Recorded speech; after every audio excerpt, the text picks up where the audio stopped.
Alright, hi everyone, it's Michael Kroll here. I'm coming to you live, well, at least for me, from Tel Aviv. I'm in a park right now near my husband's house. I'm here, just arrived a couple days ago, here for a couple weeks, just under 2 weeks.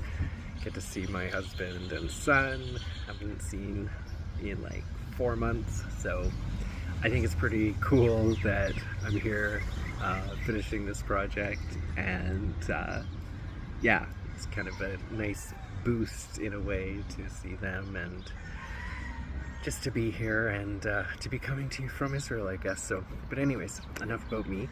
So for my project, for this presentation, what I'm going to do is I'm going to upload the PowerPoint separately.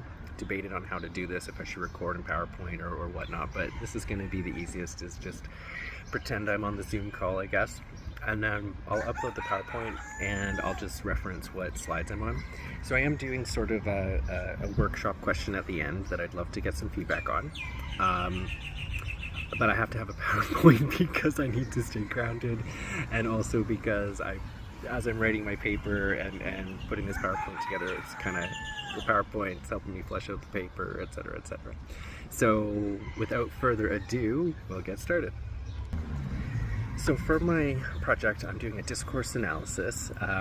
This is something that's actually been very interesting, or I wanted to do, because back in my original BA anthropology days, 25 years ago, I focused a lot on discourse analysis. I was a research assistant for a professor who studied women in the American welfare trap, as her book was called, Catherine Kingfisher, and I have always been interested in kind of talk and how discourse creates reality, right? So I just come from the belief, the assumption, it's embedded in me that discourse constructs reality, not reflects it. And so because of that, I wanted to use that as kind of a methodology for this project. And I did kind of drip water on this a little bit in my discussion 6 or week 6 discussion post. So this is building off of that a little bit. My paper zooms out a little bit further, but for the presentation I'm going to focus on one particular aspect. And so here we go. For the topic itself, focusing on one YouTube video that happened. It's an eyewitness account of the murders of Israeli embassy staffers Yaron Lishinsky and Sarah Milgram outside the Capitol Jewish Museum in Washington, D.C., May 2025. I chose this because this is something that shook me to my core when this happened.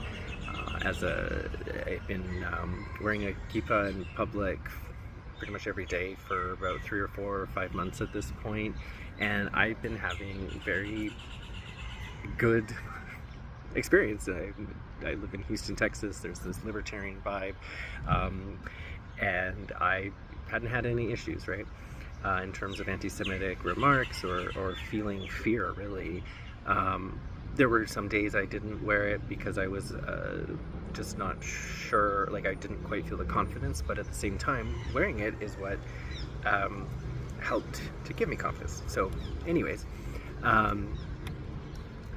this shook me to my core as something, though. It hit me so close to home to think that just, basically broad daylight, even though it was evening, these murders happen, someone yelling "Free Palestine," the whole 9 yards, and just thinking how this could happen.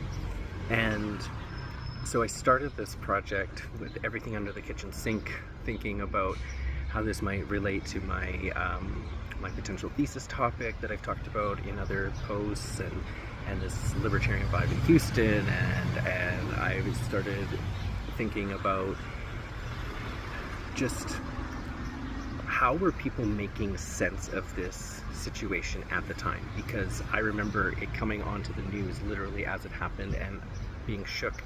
And then the next day I posted something on Facebook, which at the time I never post about politics, or I wasn't posting about the Gaza war. I wasn't posting anything, any direction. But I said something to basically say, hey, hey people, especially like non-Jews, check in on your Jewish friends today. They might not be feeling okay, and kind of referenced what had happened, and there was nothing. It was crickets. Like nobody. Out of 75 views of my story, there were 5 people who gave like a heart, and I was like, oh wow. So there's like not really any interaction with this. This like nothing. Like I never post, and here I come and I say specifically something, and I don't even get a how are you, you know? So I've locked that away as something, and started, and then as I started this project, started thinking like, what was the discourse of the time? Like, how are people making sense of this? So anyways, I'm already at 6 minutes and I haven't even started. So I'm going to cut to the chase.